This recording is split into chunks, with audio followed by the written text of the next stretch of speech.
Right, we're going to learn about what dynamic efficiency is.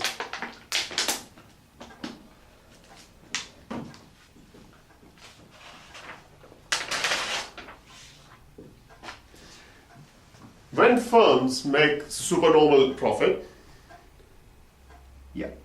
what they do is they invest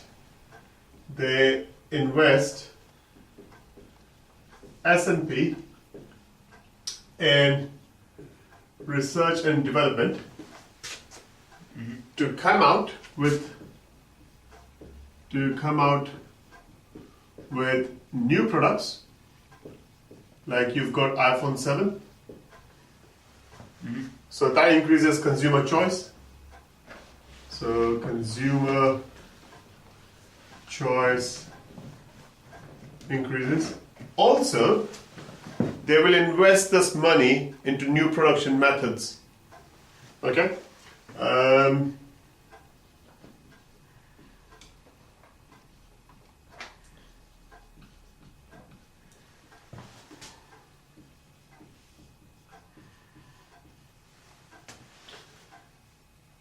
New production methods. So when you invest money in new production methods, in technology, such as mass manufacturing, such as what's happened to the communication over the years, the price has fallen down and it has become more effective. You've got Skype, you've got Google Hangout,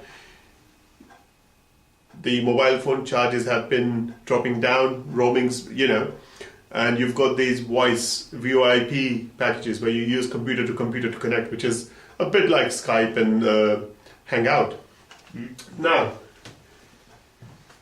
what that does is when you invest in new production methods, your average cost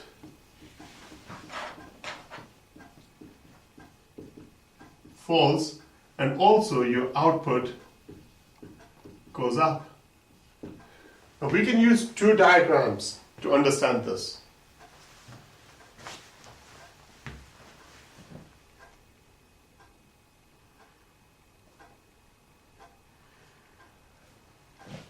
The two diagrams that can be chosen is, the first one is the easiest one. Let's have a look.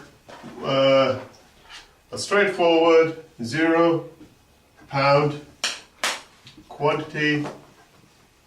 Let's say this was the firm's original average cost curve.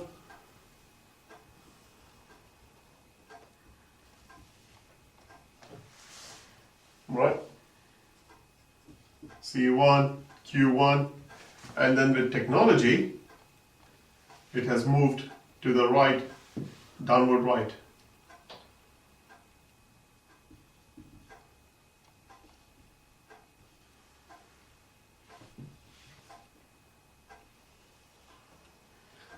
And what we have are lower prices and more quantity.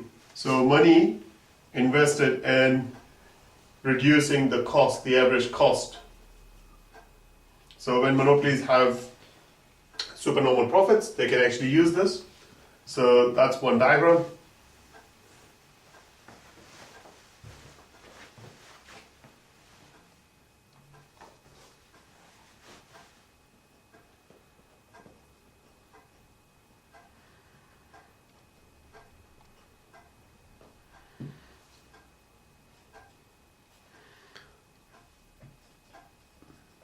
In the second diagram, we'll be looking at the prices, what happens with dynamic efficiency, which we could say if the firm has lowered the cost, they can actually pass the cost savings to the customer in terms of lower prices. So that's an easy diagram to remember, but you can also use the marginal cost, marginal revenue diagram,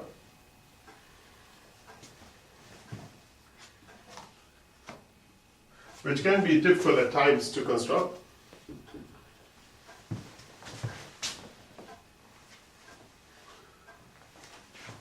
So what we have is, let's say, demand curve, let's say marginal revenue curve, and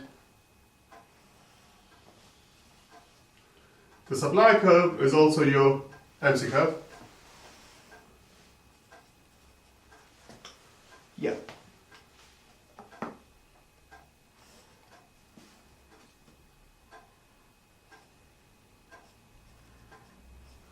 Now, as we saw in the previous allocative efficiency, if the firm was producing at this, at perfect competition, it would be making normal profits. Yeah? Mm-hmm. Why? Because over here, the cost of production is equal to the price, so there's normal profits. However, in a monopoly, they'll manufacture where MR is equal to MC, which would be here, P2. So in the short run, they are charging higher price and making S&P. Mm-hmm.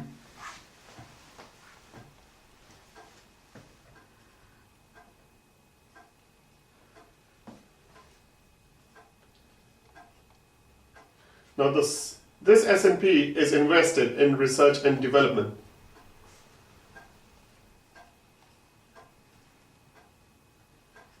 So when it's invested in research and development, the supply curve will shift to the right. Let's say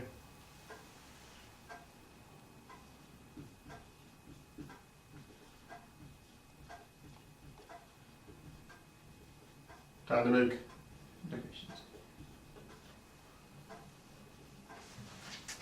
Yep. So is that SMC2? Yes. Or S2, right? Yep. And if you look at the new price,